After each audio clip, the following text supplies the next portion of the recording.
Hey, yo, Jay, can we get some ratchet one time? Look, I don't wanna talk. How you try and press the kid and really you was soft. All you know is capping, homie, you don't know the law. Pedal to the metal, you ain't catching me in park. I just hit the stop. I don't wanna speak. Talking all that good, so I just hit you with the plays. Running up the score like Tyreek, I'm going deep. Watch me how I'm saucing, I be spreading it with ease.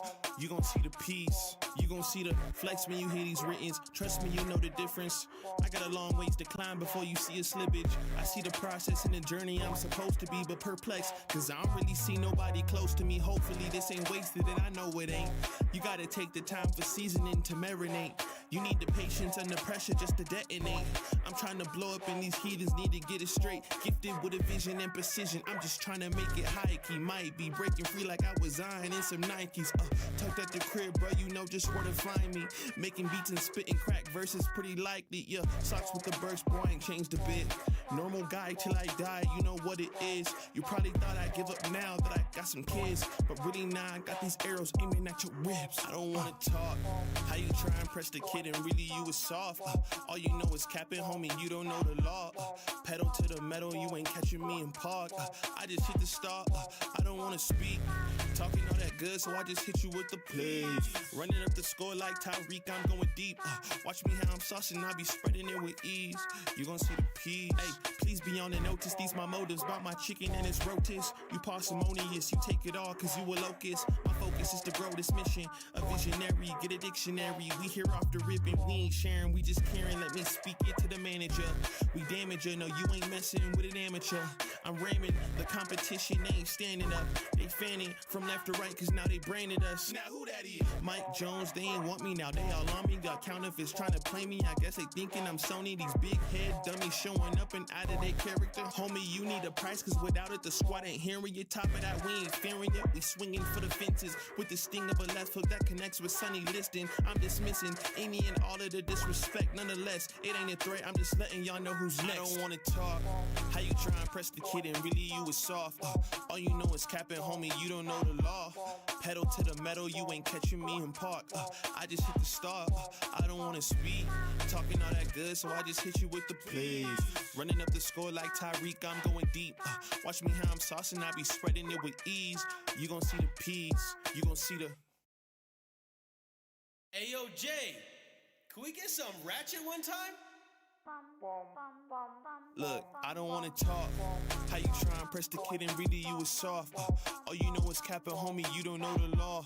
Pedal to the metal, you ain't catching me in park. I just hit the stop. I don't wanna speak. Talk. Going in, yeah, I'm going all in. Getting flued out, yeah, you can bring your friends. Dive right in, let's go. No more than dip in the toe. Let the rhythm take control. It's going down tonight, yeah. Dive right in, let's go. No more than dip in. What is going on, everybody? Pete Simonetti here for NyynewsTV, and I am joined by the GOAT, Dane Huber himself. And if you see me and Dane together, you know there's been some breaking news among our prospects, right, Dane? Yes, absolutely. Randy Vásquez, man. And by the way, real quick, before we go any further, I just want to let everybody know, this is not specifically the Heat Sheet Farm Report, the Heat Sheet, the actual show. This is just a segment because there's breaking news. Yankees Farm, Carlos was not able to join us, but we will be using some of Carlos's footage because this is Carlos and Dane's show. But with this news, we wanted to make sure that we got you guys information from our great team, because I believe, and I'll say it right now, that Dane and Carlos is the best there is out there. The best there is, the best there was, and the best there ever will be. Bret Hart, okay?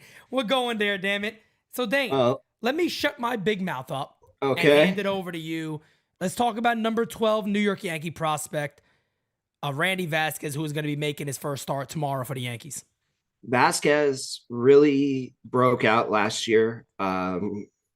He has got the best curveball in the system, and it's really not close. He's got a big 12-6 curveball. RPMs get up to 3,100. Throws a cutter. Damn, those RPMs are about spider tack level. Yeah, they are. For most guys. Well, he just has a natural ability to spin the ball. He has a big sweeper that he throws, and that's got high spin rates as well. His changeup needs a little work, but he can pitch. As we saw in the AA championship, he threw a no-hitter. Yep. So the kid can pitch. He's fastball sits mid 90s. It's been up to 98, but it's exciting to see him called up. I think you're going to see some good things from him and get him a little experience.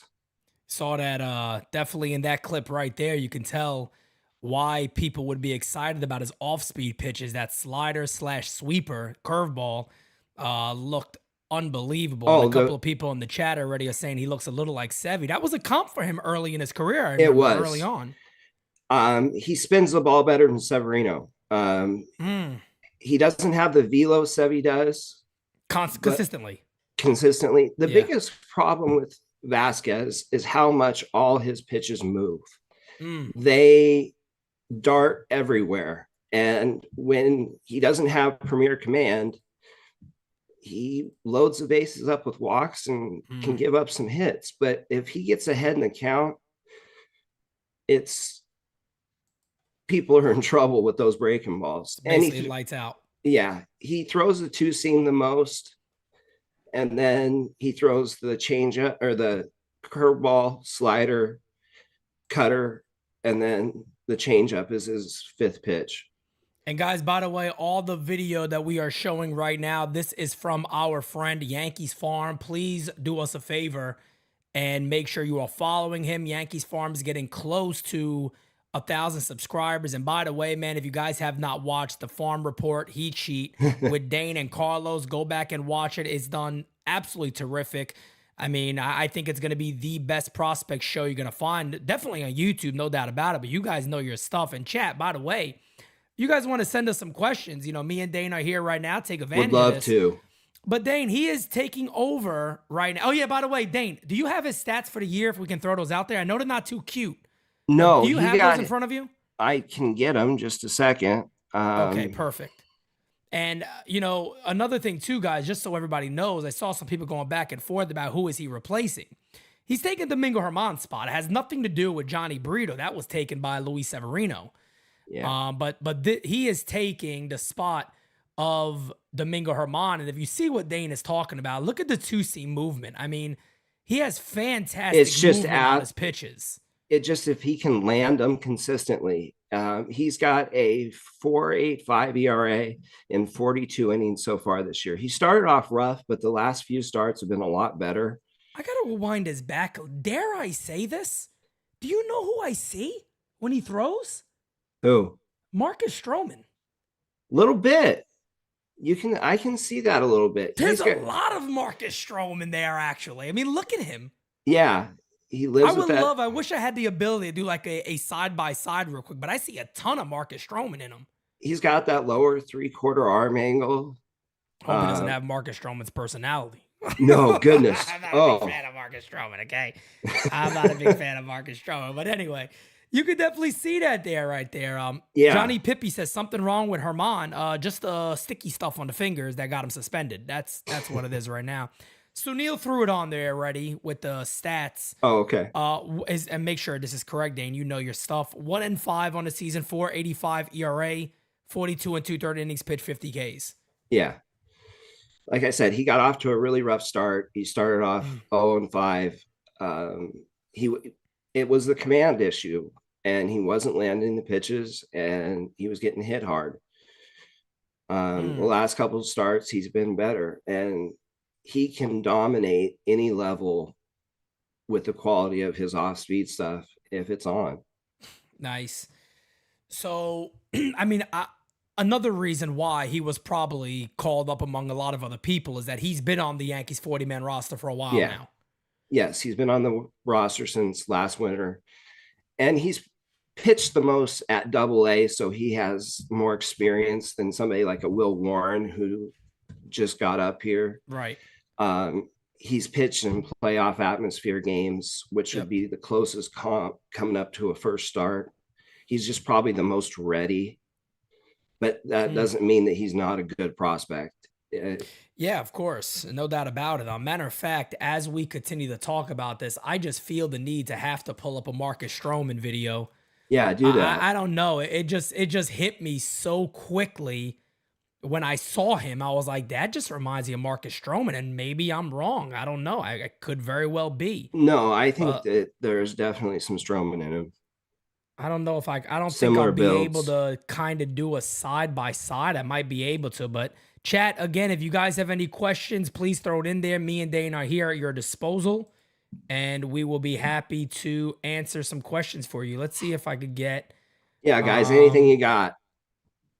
Let me see if I get Marcus Stroman highlights. First time I've ever looked this up before in my life. I've ever looked this up. Let's see. I'm not a fan of the guy.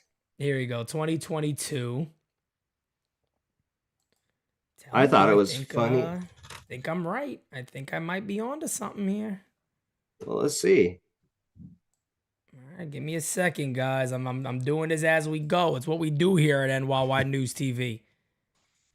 It's what we do, baby. Let me make this a little. Can I make that bigger like that? Okay. All right, that's gonna be kind of tough to do, but let's see if we can do this. One second, folks. I am trying. Okay, I got some notes from Carlos Yankees Farm on this Let's kid. go. Let's hear him. Randy Vásquez, 24, signed as an IFA, which is an international free agent in 2018 for $10,000. Okay. Current pipeline, he's number 12, four-seam, fastball 93 to 96. He throws a sinker, curve, change, cutter. Last season, 3.90 ERA, 115 innings pitched, and 130 strikeouts. Closed out the championship game with a no-hitter. This season started slow, but over the last 5, he's been really, really good. 2.67 ERA and 27 innings pitched. Say those numbers again over the last 5. 2.67 ERA in the last 27 innings pitched, 8 earned runs, 12 walks, 28 Ks. So he's been filthy over the last couple of outings. Perfect. Good to hear. Good to hear. So let's do this. I'm going to show Vásquez first, guys, and then I'm going to switch over to Marcus Stroman. I don't know why this hit me, and as you obviously right there, I just screwed up. So you guys get to see us kind of working behind the scenes here. It's how we do stuff here. So let me double check and see if I get this pulled up real fast. All right, there we go. Here's Randy again.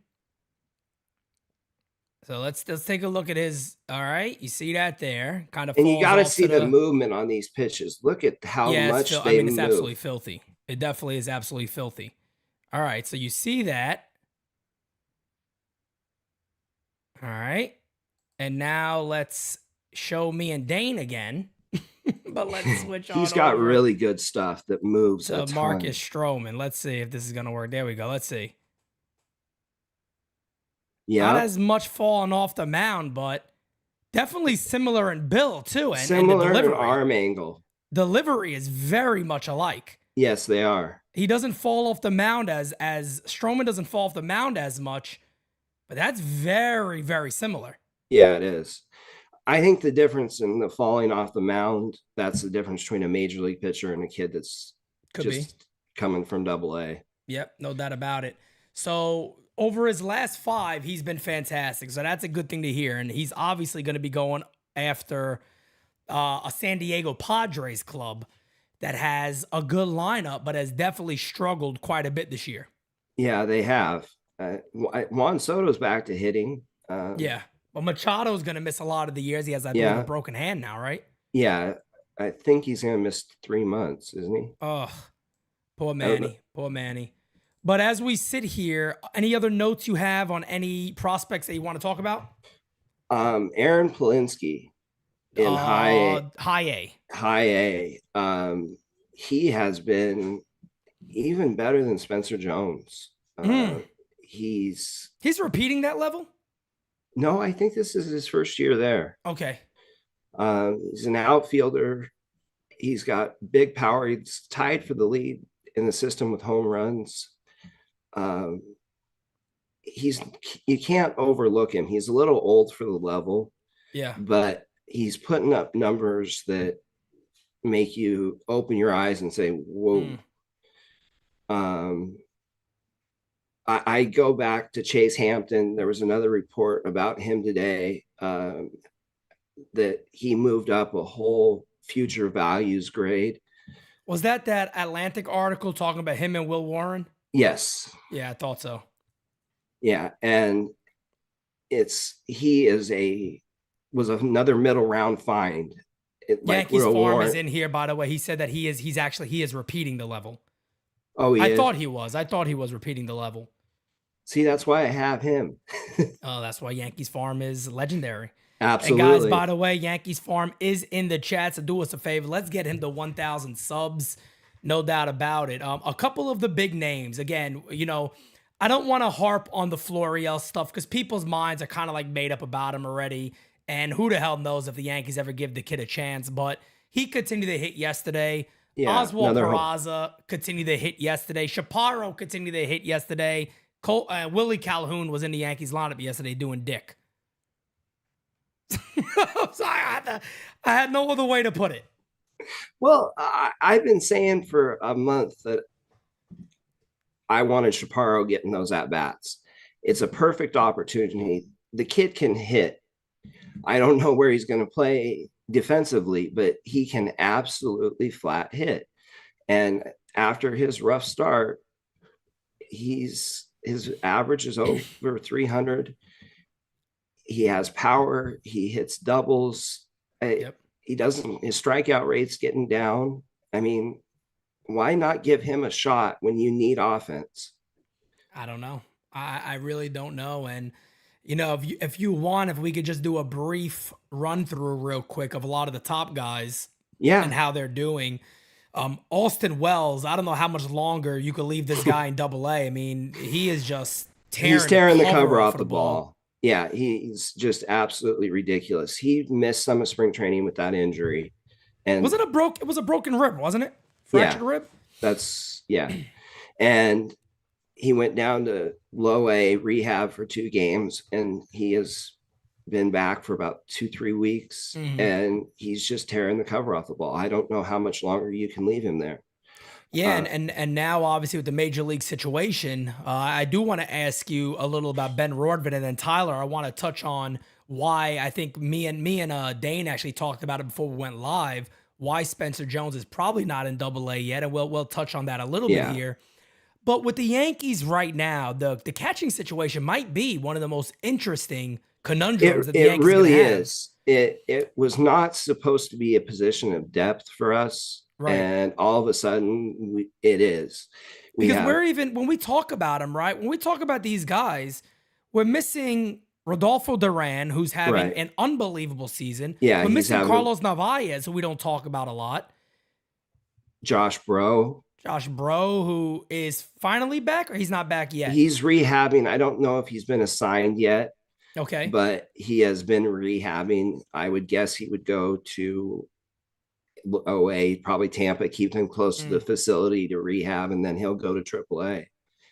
Awesome. But what do you, I mean, if you had to sit here and guess, I mean, you've heard a lot of great things about Ben Rordvin, as I have. You're the one who told me the information about Rocco Baldelli kind of being pissed when they got rid of him.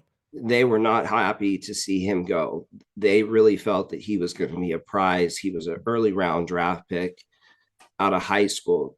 And it always takes catchers a bit longer to develop than any other position just because of the difficulty back there. But they really believe that he found something that last year.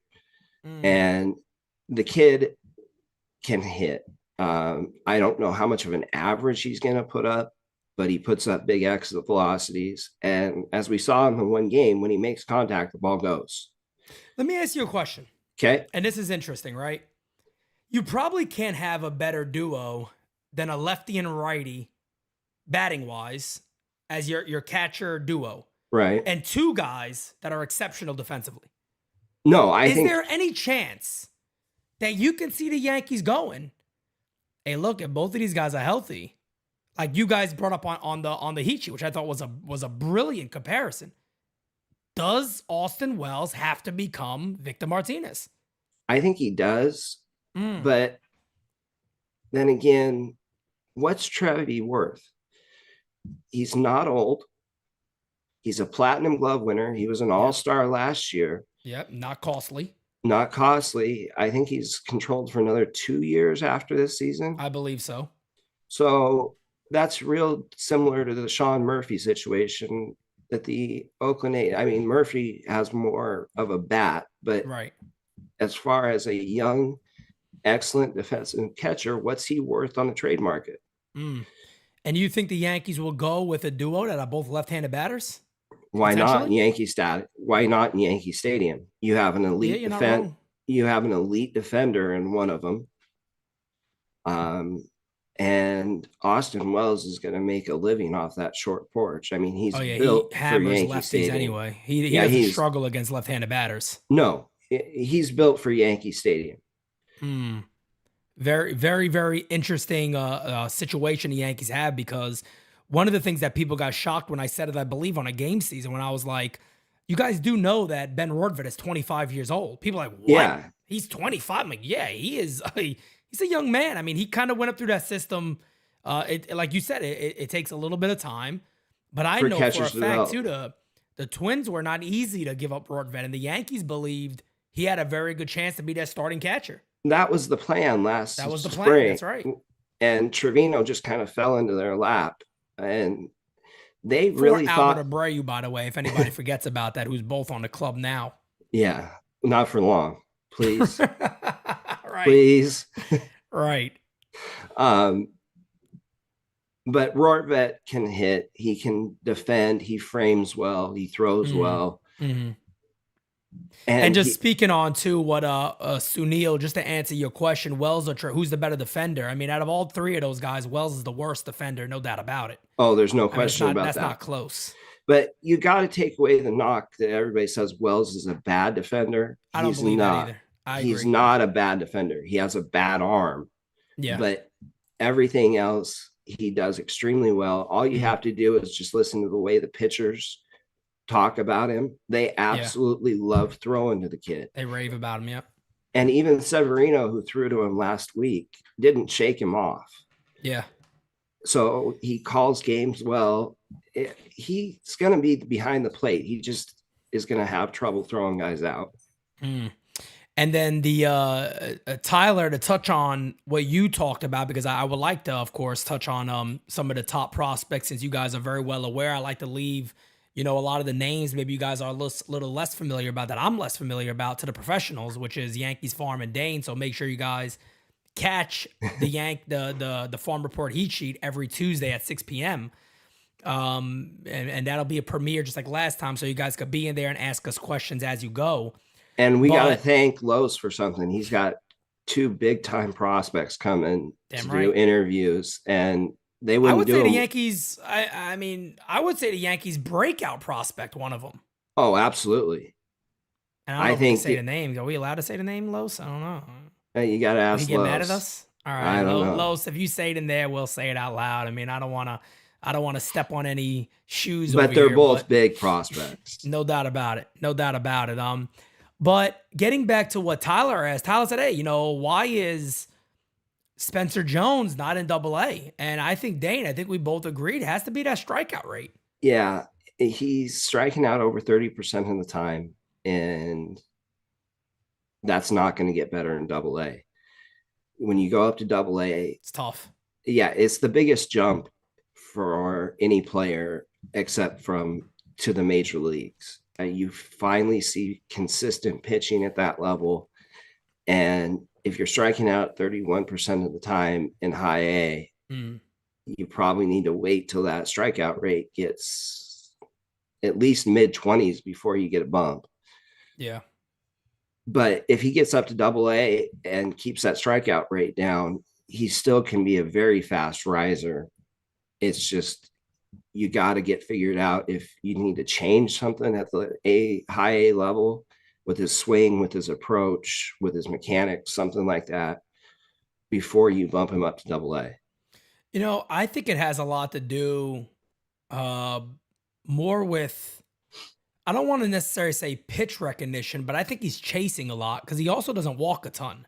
No, he does not. Which, if you kind of look at it just off the stats, you will go, well, He's striking out a shit ton. He's also not walking, so he's very likely chasing a lot of bad pitches. He Or is. pitches out of the zone. I think that people were pitching around him a little bit after that hot start. And I think he started chasing to just keep hitting. And this needs to be said. He's a young hitter. He was not a hitter in high school.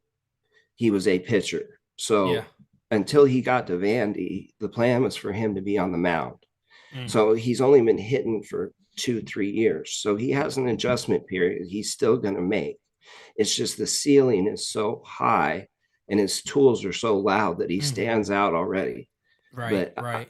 For me, it's time to pump the brakes a little bit on Spencer getting up soon.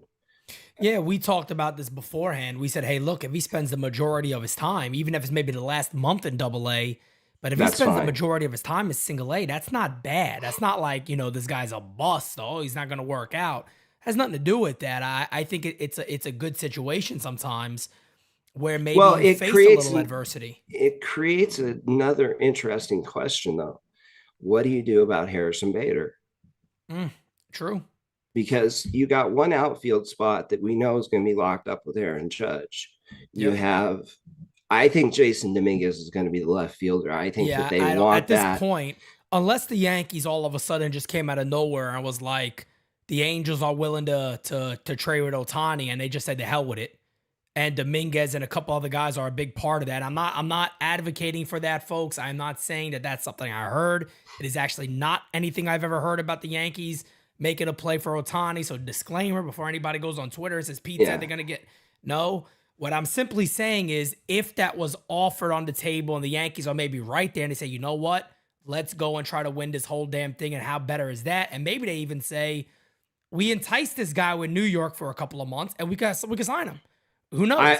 I'm just saying, unless that happens, I don't see the Yankees trading Dominguez for anybody. I don't either. As a matter of fact, someone that I talk to quite a bit is close to Hal Steinbrenner.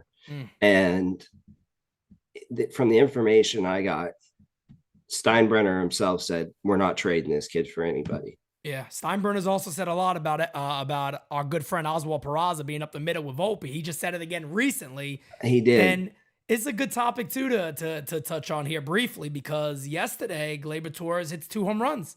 He goes jack job 2 times, and Yankee Twitter is, and you guys want to trade him. How dare you? My question, again, is just simple. Are the Yankees going to offer this guy $100 million? I don't think $100 million gets it done. I don't think it does either. He's what, 26 or 27? He's 26. Yeah, I mean, come on, man. Somebody could potentially offer him a 7-8 year deal. Right. $100+ million. Not even, I saw somebody say, what if they give him 7 years, $70 million? No. He's not taking that deal. His agent would be like, are you out your mind? Yeah, they're not. Look, is he worth a qualifying offer? Yeah. Yeah. So he's worth qualifying offer money. Right. So if you stretch that out over 6-7 years, that's $140 million. Yep. And the question becomes, when do you, if you're not going to sign him to that, which you should have already. That's the point. Right. That's the point of when it's ever brought up to me. I go to what he himself said in spring training. Yeah. They asked him, has the Yankees? He goes, no. I wish they would, but they haven't. Right. I mean, guys, come on now. Like, why would the Yankees not at that point go, let's re-sign this guy now? Right. I don't understand the idea of why you would wait so long on a player like this to sign him. Well, there's no sense in it. You could have saved how many 40 million if you would have signed him last offseason. Yeah. If that's what you wanted to do. Obviously, if he's telling the press that he's open to an extension, his agent has been in contact with somebody. Correct. That knows him. So I just don't see the Yankees signing him. So the question is, when do you trade him? That's my thing. And, I get Yankee fans' concern of when they're saying, hey, well, as of right now, the guy has over 800 OPS. He's been one of their He's not a bad hitters. player. Not at all. He's not. And And that's something I think a lot of times gets confused when we talk about these things, is Yankee fans immediately jump to, oh, you don't like the guy, or, he's bad. Nothing to do with that. Gleyber Torres is a good player. He has a chance at potentially 30 home runs this year. Yeah. I mean, he's on pace for that. Yeah, so he is. This is not a bad player as a second baseman. The fact of the matter now comes to it is, do the Yankees want him long term? That's the question here. Well, can they really? Is Hal going to really okay a $290 million payroll consistently? Because you're adding a lot of money if you sign him long term. Where Oswald Peraza for the next 3 or 4 years costs you $10 million total. Yeah, and the thing is too, what I think people got to also remember and understand is you guys got to remember that there are risks, and this is a business. So if you put it on a scale and you go, well, look, if we wanted to keep Gleyber Torres, either we sign him at, like Dane said, it's going to cost you $16, $17, $18 million a season. That's just fact of the matter of what he's doing, especially if he hits 30 home. I don't care if he hits 240. If he pops 30 home runs, he's getting $17, $18, $19 million on the market, no doubt about it. Do you sit there then as a business owner of a club and go, let me get with my advanced scouts? What do you guys think Peraza, this young kid who's cost nothing, what does he do for us? And if any of them sit there and go, hey, look, I mean, if we look at him compared to Gleyber, he's going to probably steal more bases. He's going to play you better defense. Probably hit for a higher average. Hit for a higher average, more than likely. His mind is consistently going to be in the game because he's one of those guys. He's a ball player. Do you weigh that more? He's a ball player. Do you weigh that and value that more and go, I mean, that's 17, 18, 19 million could really go to somebody else or somewhere else. Or we hold on to that until there's a big move available. Because the other thing people got to remember, Dane, and I talked about this in the offseason, the Yankees are right at that threshold. Yeah, they are. So come the deadline, they have to move salary if they want somebody. Right. But Hal said in that interview that he's willing to go over if he thinks they have a shot. He says it every year. That's true. That's my thing. He says that every year, true. and I just don't believe it because remember the situation with Joey Gallo. The Yankees didn't have to give up Duran and all those guys. They gave it up because they didn't want to go over when he said they did. Well, you know why they couldn't go over that year? It was for Brandon Maia. Oh, that's true too. Yeah. They had a huge dollar amount committed to him, and that would have affected that. So maybe it would be different. Who knows? But I just don't see a world where the Yankees are very, very willing to say, even if it's at $16 million a season, that they say, let's lock this guy up for this amount of money for 7, 8 years. I don't see it. Well, here's another thing. Even if it's not Peraza, you have other elite options coming. Jared Cerna. Yep. He's going to get a bump to high A. This kid can legitimately has shown he can hit 350. Yeah. He walks 3 times more than he strikes out. As a young kid, he's showing pop at the plate this year with his career high in home runs. And he can play second, shortstop, and third base, but he's a better second baseman. He has the body for a second base too, more than anything. Yeah, he's a small guy. Smaller guy, yeah. If you like Jose Altuve's game, you're gonna like Jared Cerna. Trust me, Yankee fans like Jose Altuve's game. They might want to sit there and go F Altuve and all this. Anybody would take Altuve on that team tomorrow. Right. I know I would. Yeah. 100%. Sign me up. Yeah. That's the way Cerna plays. And he has a lot of pop for a smaller guy. Like I said, he's got 8 or 9 home runs already. Yep. And there's that option. You have guys coming behind him that have very high ceilings. Roderick Arias is coming. Where does he end up? Trey Sweeney is in high A. How's he doing overall? I know he struggled for a little bit. He's hitting well, but it's not showing a lot of power yet. It's mostly doubles. But the swing is still beautiful. Would you say his stock has rise, or is it kind of dwindled a little bit? I'd say about the same, actually. Okay. He hasn't done any. I think he's hitting 265 or 270 off the top of my head. So he hasn't not performed. He's played good defense at shortstop, but he hasn't really impressed, but a lot of attention at that level goes to Dominguez, Wells, Pereira, and other guys like that. So I don't know. I think he needs to move to third base. And I can see, and that's another interesting thing to talk about is, fans a lot of times want to talk about, we all just want to talk about second base a lot, right? And go, well, in the next 1 to 2 years, let me tell you guys something real quick. DJ LeMahieu's not doing himself no favors. no, he's not. And if you look at the Yankees and you go, well, let's say they traded Gleyber Torres, and let's say Peraza ends up at second base or third base, pick and choose whatever you want. The Yankees are missing somebody in those positions. Right. So what do they do? I think Sweeney's the answer at third base. I think. But that quickly in the next year? Well, he's been at Double-A for almost a full season. Yeah, so that's true. Sweeney's a big-bodied kid. He's 6'4". He looks more like he's 6'5", but he's still 190 pounds. He's really lean. And the reports are is he has to work to stay that way, to stay at shortstop, keep that quickness. How's his arm, by the way? He's got a good arm. He's got a good arm. Okay. Any major league comp you could give the fans? No, I really can't. Okay.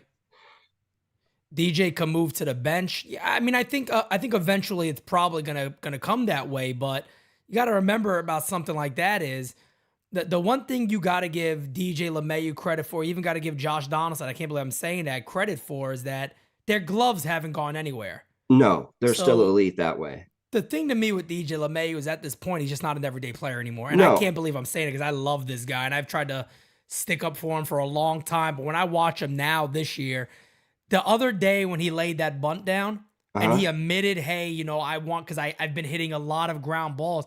I'm kind of sitting there going, this is a guy who's not as confident in himself anymore of who he is. And I think that's pretty telling. Do you think there's any reflection on where he's hitting in the order causing him problems? It could be. I mean, look, wouldn't everybody want protection from Aaron, from the big guys up there? Him batting a little more in the mid of the lineup right now. Who's protecting him typically? It's Bader or it's Calhoun. Willie. Yeah. I mean, so he's not seeing Calhoun, any protection. So. I'm really excited to see this team when Stanton gets back. Yeah, I'm excited to see that. I would be very, very excited if Oswald Peraza was on this team. I would have been saying that for a very, very long time. Pete, you know that this breaks my heart about Peraza because Dane, I think I've told you this. I say it all the time. Maybe I'm a little biased when I love him. I do too. Love him. I am a huge fan of Peraza to the point that when he comes up and he gets out, I feel like I get mad. I'm like, damn it, man, come on, you got to do something. Yeah. Like there's not a player that I visibly root for the Yankees because I just want them to win. Right. But I root for this kid. I really like him. I want him to be a part of this team with Anthony Volpe. I hate the idea that one is getting a shot and the other one isn't. Yeah. That's the thing that worried me all off season is that the Yankees are going to end up choosing, and that bothers me because you're seeing what Peraza is doing. He has also shown a different part of his game that I want to touch on. Okay. His maturity. It could have been very easy for Peraza to go to AAA and put his head down. And right now he's hitting 230. And he's just not playing. He is doing everything in his power to say, guys, give me a shot somewhere. And the Yankees aren't doing it. And that is the thing that bothers me the most. It is. It really is the thing. And TJ isn't an everyday player anymore. If nothing else, put Peraza at third base a couple games a week. Give him 1 day a week at shortstop. Give him 2 days a week at second base. Whatever. Get him consistent playing time because this kid can impact the roster with his defense, with his arm, with his speed. And believe it or not, that bat is better than people think. Way better. I say that all the time. I had another guy tell me, you mean a guy was hitting low 200s here? Yeah, okay, please stop. Like, before you make a fool of yourself, I'm sure you were saying that about Estrada. I'm sure you probably had no idea who Duran was. And now these guys are doing good. He said, oh my God, how did the Yankees do it? Well, I don't want Peraza to be another one of those guys. No, I don't either. That's what I don't want to happen. And that is what is going to happen if the Yankees let this guy go. You know, the Yankees are so big on launch angle and this and that. You know, maybe it'll be nice to get somebody in the line that line drives all over the place, that has a leveled, balanced swing like Peraza has. Paul O'Neill talked about him, and he was extreme. He said he's a 30-30 guy in his opinion eventually as he gets bigger. I don't see that. I don't see 30-30. But Peraza's 6'2". He's a big kid. He is. So is it out of the question if he adds some muscle and plays third base that he could be a 30 home run guy? Not at all. And here's another thing, Dane, that also bothers me. We talked about Calhoun a lot. You got a DH spot open to rotate the older guys with. Why are you not relying on your youth? And even if it's not Chaparro, even if it's not Florial, who probably never will be. I don't think Chaparro will ever get a shot either. I do not. Never know with this club. But Peraza is a perfect opportunity for the Yankees to go. Here's the great thing about having a rotating DH. Gleyber Torres could spot time. Peraza could play second. DJ LeMahieu could spot time. Peraza could play third base. I don't see Peraza as being a guy that's like defense is going to be on his mind, that it's going to affect his batting. No, he's too good at it. He's so good defensively. Yeah, he can. You could put him at any position, second, shortstop, third base, and he's going to make every single play, and he's going to make every single throw. Yeah, no doubt. And yeah, I mean, Chris Perez is going to say, trade him for pitching. Yankees Farm, of course, Yankees Farm guys, please subscribe to Yankees Farm. We're trying to get him to over 1,000. Of course, this is his show. He couldn't jump on this one, but when we got breaking news, I want to make sure that these guys could potentially be available. And you guys know me, I'm always going to try to do whatever I can to bring the best to the Yankee fans, which is what we're trying to do here. But he says, so give him DJ's job, basically, the guy that rotates around for now. If that's the case, why not give it to the better overall player, which I could kind of at this point start putting my hand on fire and go, I think Peraza probably is the better player. Yeah, I think he probably is too. And what I really believe is that by this time next year, it won't even be close. Which one's the better player? Do you think by the end of this year, Peraza has a starting spot on the Yankees or no? Or you think it's something they might say, we're going to hold him. We're going to hold him and Gleyber. We reevaluate it when there's a full season. So you don't think there's any possibility in the future that Peraza's at third, Volpe's at short, Torres is at second base, and whoever the hell's at first? You don't think they ever keep both of those guys? I do not. Is it more because you don't think they're going to keep Gleyber because they're not going to re-sign him? Yeah. That's where my mind is at. But the Yankees a lot of times confuse me. Let's remember too. Well, they need to get something of value at this trade deadline. You have two pieces that really have value. You have Torres and you have Peraza. You got to make a decision with one of them.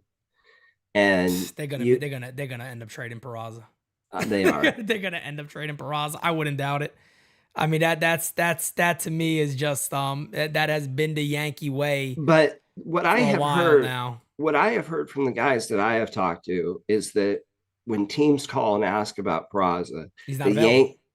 No, they'll listen, but they're asking for an absolute haul. Yeah, that's what I've been told. And they do not want rental contracts. They wouldn't trade him for Corbin Burns at this point. So they want controllable options. We got a super chat. Thank you for being a friend. Mr. Rod Thompson. This is my issue with the Yankees. Peraza is a perfect player for the Yankees right now, and they can't see the obvious move. And yeah, I mean that has been the thing. And guys, we're 17 likes away from 100. Dane, do you have anything else to do that you have? No, I do not. So but if you give me a second, I got to go grab my charger. Please go right ahead. I'll be right back. All right. But no, I mean, Ra, I'm right there with you, man. And we'll probably stay on, guys, till about 6. Of course, I gotta get ready to hop on the Game Season Live. But anytime that we can provide this information for you guys and talk about the Yankee system, because nobody else is really doing it, especially on the YouTube format. And we have an amazing team here. Of course, Yankees Farm, Carlos, of course, Dane, and Rick is doing a great job. Sun Wook, who's doing an amazing job. Jin Wook, I believe, my bad. But Peraza just deserves a shot. And it's odd that the Yankees have admitted many times that they want to get more guys that put the ball in play more, that have good speed, more athletes. That is exactly what Peraza is, and the Yankees have just not given him a fair share. And look, I think as a fan, you have a right to be upset that Volpe's getting it, Cabrera's getting it, and Peraza's not. And I don't want to be that guy that compares the two of them, because Volpe's his own player. Volpe's had his struggles at the major league, no doubt about it. Striking out 30+% clip. He's shown a shit ton of potential, a great eye, steals bags. When he's on the base paths, he's phenomenal to watch. Don't get me wrong. But that doesn't take away the fact that Peraza was always right there with him. They're always 1-2. And one of them is not getting a shot. And one of them is putting up amazing numbers in AAA. So that's one of the things that does bother me, is that a guy like Cabrera, who was never really a top Yankee prospect, is getting a real shot, hundreds of at-bats by now, and Peraza is still being sent in AAA like it doesn't matter. Well, the thing about Cabrera is it's still his rookie year. Correct. So I think he's going to get a little more time. And the way that they're using him is the wrong way. I don't like him at one position. When he moves around, he hits better. He plays better. Just sticking him at one spot. In the outfield. Yeah. That was my concern of the offseason. I think it's a mistake. I think they're bringing his value down by playing him like that. I don't know. And I'm right there. I mean, I think we'll both agree with Carlos's comment right there. Peraza is a top 3 prospect, top 100 at one time. You don't do that to that kind of prospect. And that is my problem. And I'm not, before anybody sits there and goes, Pete, why are you so hard on Cabrera? It's not that I'm hard on him. Cabrera was never thought about the way Peraza has been thought about. Not even close. You know, Cabrera was not, I remember somebody telling me, I think he'll be a good utility player. Nobody ever sat there and was like, this is an all-star starter. Peraza, you hear words like all-star. You hear words like best defensive player in the league. Yeah. These are the type of words you hear. And the Yankees called this kid up, and people on Twitter, Pete, why are you always, because you don't handle a prospect this way. You don't call up a top guy and leave him on the bench. No, you don't do that.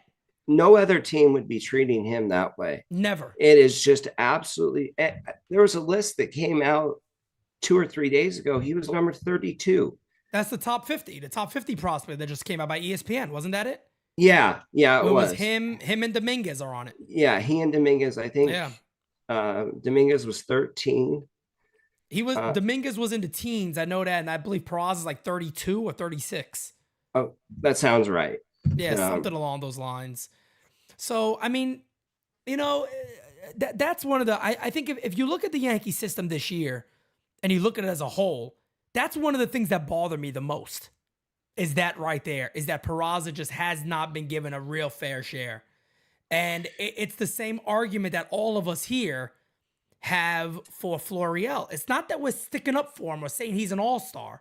No, he just needs a shot. 54 at-bats over 3 years, guys, is not enough to say he can't handle Major League pitching. No. It's not fair. No, it's not. And this is another fault of the Yankees. They don't know their own guys. If you want Flo to be successful, you have to give him consistent at-bats. That's right. And he's never been someone who got hot like that. It takes him a while to build up. That's right. But look at what he's doing now. He's homered in 4 straight games, 3 of them in his first at-bat, where he's hitting over 300 with an OPS over 1,000. He's got 10 home runs, 10 stolen bases. He's been awesome. Look what you're getting out of left field now. Yep. And that's as also too. I just want to throw that out there to what Rick just said. Cabrera was the Yankees' number 14 prospect, really at his highest, and Peraza was always 2 or 3. Yeah. Florial. I think when it comes to more prospect guys, yourself, Yankees Farm, Rick, myself, because I don't do a prospect show with you guys, but you guys know we talk about prospects all the time. I know my Yankee prospects, and I love them. But the people that know, we simply just go. We've seen a lot of good from this kid.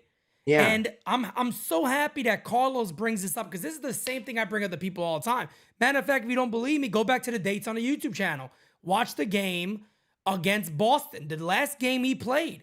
He hit a double in the gap, and I used to tell people he has great power to opposite field. Yep. He flicks his wrist and the ball flies.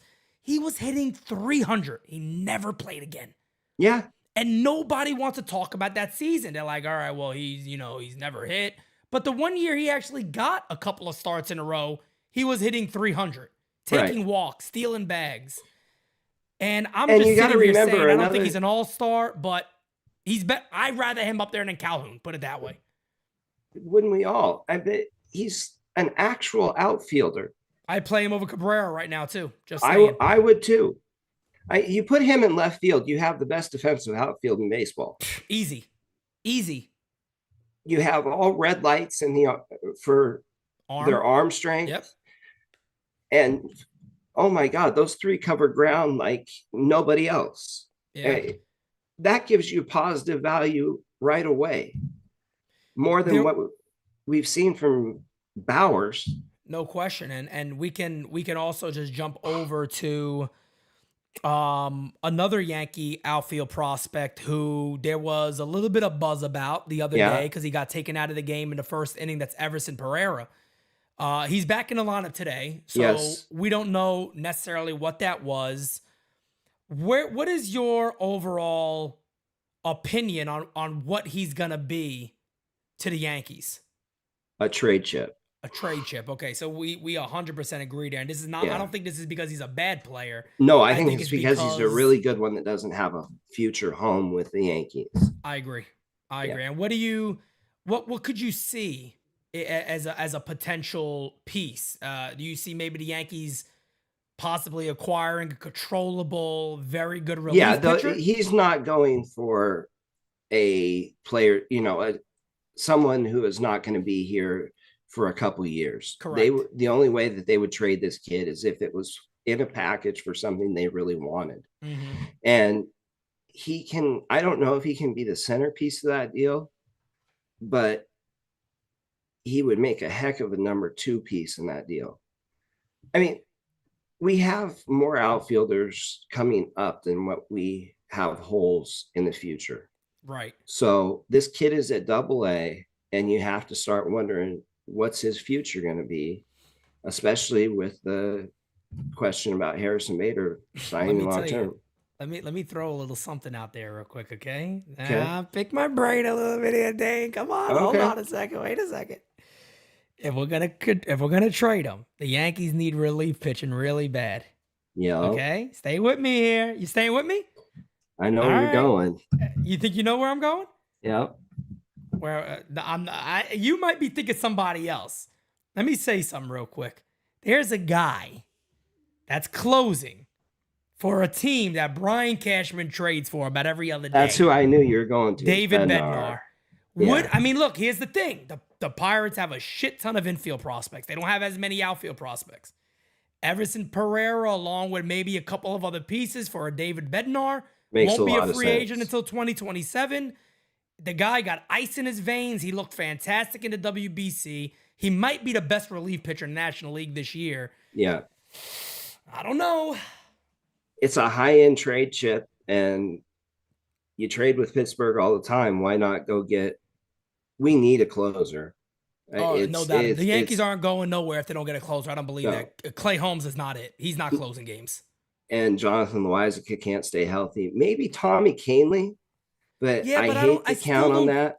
That's my thing. And look, anybody could win a World Series. That is true.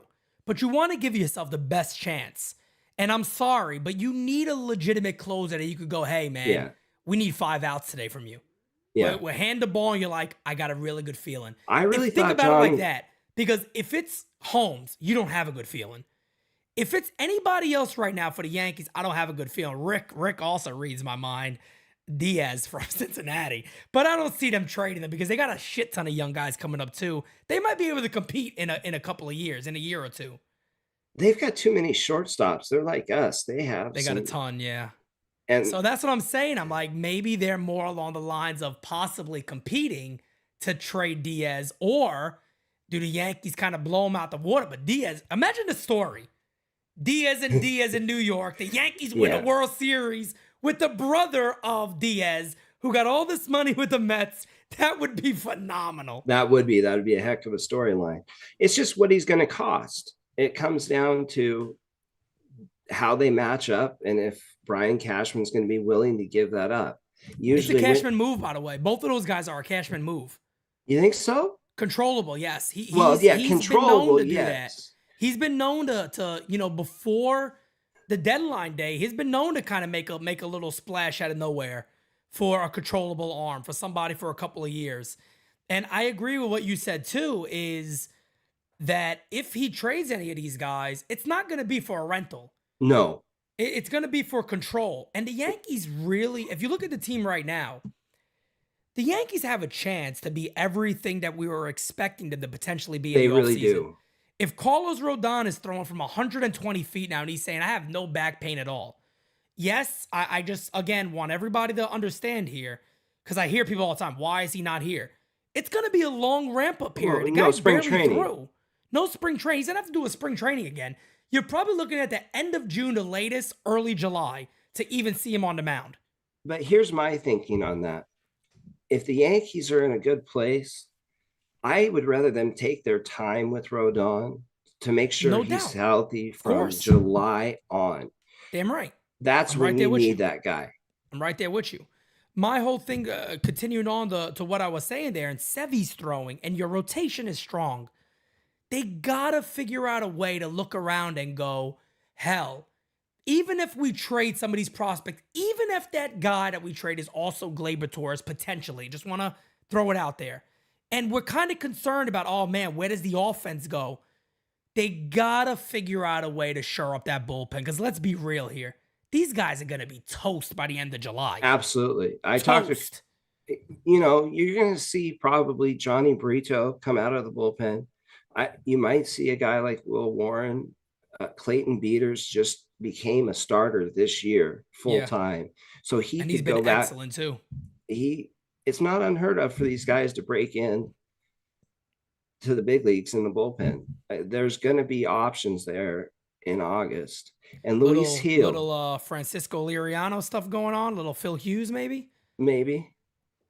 Okay, what about Luis Hill?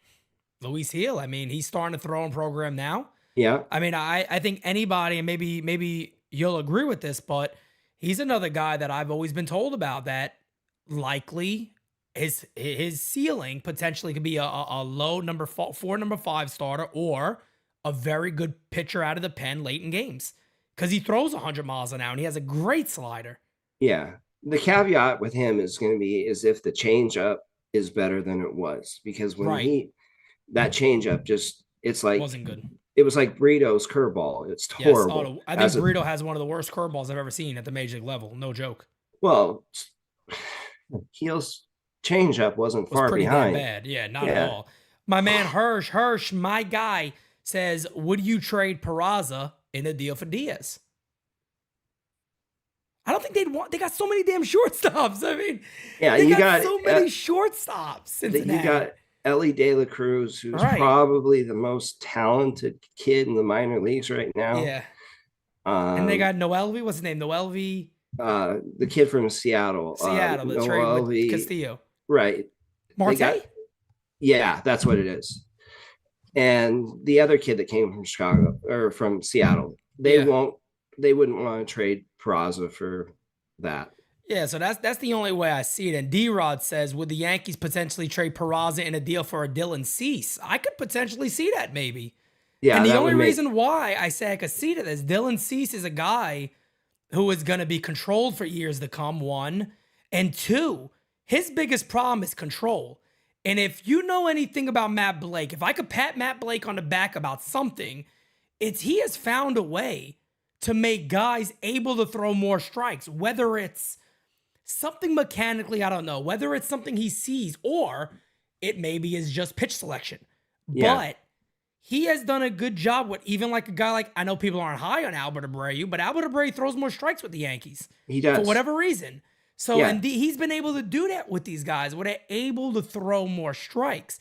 And if you get a guy like a Dylan Cease that could throw strikes, forget about it. Yeah, and his stuff is so excellent. He's got a 35-mile-an-hour variance on the stuff that he throws. I mean, he can get 90, Insane. 99 with the fastball and then sit a 64-mile-an-hour curveball. Yep. He's got goofy stuff.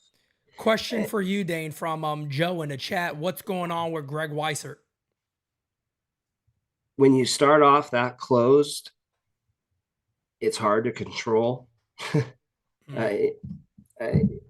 He starts off on that extreme position on the mound. Yeah. And it's hard to land a pitch all the time when you have so much movement on it. A Shane McClanahan trade? That ain't happening. No. Not at all. No way in the world. The Rays aren't giving the Yankees any help. Not with something like that. I mean, my goodness. No. If the Yankees want to empty the entire system on them, yeah, but that ain't happening. There's no way. I don't think they trade McClanahan No, they'd have to be out their mind. With Glass now coming back, that gives them as good a 1-2 as anybody in baseball. No question. The Rays are a serious team. I know people sit there and a lot of times they want to hate on the Rays and maybe they're playing over their head, but I think this is a serious ball club. No question about it. Absolutely. Ruben, what's up, brother? Yeah, I think they're an absolutely serious ball club. Guys, do us a favor, smack that like button. We're going to go for about another 9 minutes because, of course, we have Game Season Live at 7 o'clock, and I'll get that, of course, going. Need a little break in between that. But, Dane, I had to get you on because, of course, guys, if you are just joining, the breaking news of the day is that the Yankees have called up Randy Vásquez, and he is going to make the start tomorrow. That is basically taking Domingo Germán's starting spot right there. And, Dane, again, if you could just do a really quick breakdown on Randy Vásquez. 4-seam that sits mid-90s. Unbelievable curveball, best curveball in the system. Slider, cutter that's really gotten better this year, and he throws a sinker a lot. The Yankees are a big fan of cutters, aren't they? Yes, they are. For whatever reason. And, well, Will Warren's a guy who's used it to a lot of success. So we'll see how the prospects use it. But Randy Vásquez is a guy that threw a no-hitter last year in a championship game. For those just joining us, he has got premier stuff that moves way too much. Oh, yeah. And if you guys wanted to go back, there is video. And by all means, if you just want to look him up and type in, go to YouTube if you want to see him. Look up Randy Vásquez, but do one more thing. Type Yankees Farm right after it, and it's going to have all of Carlos's videos. Yeah, check those out. He does a great job. He does an amazing job. You're going to have a shit ton of videos on Randy Vásquez if you want to get a chance to see him. Going back to last year. Correct. Going back to last year. Also got footage of that game, like Dane said, in the championship series when he shut it threw a no-hitter. Yeah. So you guys could definitely have some time to take that out. L.I. Yankee King has thrown this in the chat a couple of times over the last 2 weeks. About a Gleyber Torres. Would you trade Gleyber Torres to Miami for Jacob Amaya, who I'm not familiar with? I don't know if you I'm not either. Yeah, so I'm not too sure on that one. But I think we both would trade Gleyber Torres, right? I mean, I'm on board with doing that. Absolutely. Yeah, I'm on board. Rick says he believes if Randy does well, he'll be traded. I don't see how that potentially could be. Yeah, he's not. I don't know. With all the pitching that the Yankees have coming, the Chase Hamptons, the Will Warrens, the Drew Thorpes, Messenger's been really good. He's not a premier pitcher. Yeah. Burrito's still there. Luis Gil, like we said, is ramping up. Yandry Gomez is coming back. Yeah. There's Brendan Beck's coming back. Which I really wish he does already. I mean, he's a guy I was so hyped about, and not even hearing anything about Brandon Beck. There's been nothing about him. He had surgery in September of 2021, and he should be. I mean, I know he started a throwing program last winter. I saw footage of it. Yeah, but I haven't heard. I'm worried that there might have been a setback or something, and nobody's really discussing it. But man, he was a guy that when he was drafted, all the talk was how fast he'll fly through the system because everybody's like, he's a polished pitcher already. It's who he is. He doesn't blow you away, but he hits his spots. Yeah, he hits his spots. And he is a bulldog on the mound. Yeah. He is a competitor. And the rumor is the Yankees had his velo up to 97, 98, 99 before his arm popped. If he comes back with that velo, he could be a premier starter. And you got to remember, this is a kid who was comped out of college to Shane Bieber. Yep. I was just because of his elite command. Think there's any way that Bieber becomes available? It's Cleveland, don't they always? Yeah, but isn't Cleveland's one of those weird teams too, because it's like, all right, we could trade some guys. Then all of a sudden you look up and they're in first place again. Right. It's like they always find a way, and people shit on Francona a lot about things, but he somehow always gets these teams into the playoffs somehow. Well, they just look at the Lindor trade. They got good pieces back for that. They always trade their stars and get good pieces back, and that's the way they're able to compete. Yep, no doubt about it. So, guys, we're going to get ready to wrap this one up here. Let's see. We have we'll answer this one more question here from Joe. Who is the most MLB-ready third baseman in the Yankees minors? And no way they have not moved Sweeney to third base. Most ready third baseman? I'd say it's Peraza. Yeah. Yeah, Peraza. And no, they have not moved Sweeney to third base yet. He's still at shortstop, so yeah. They haven't moved him.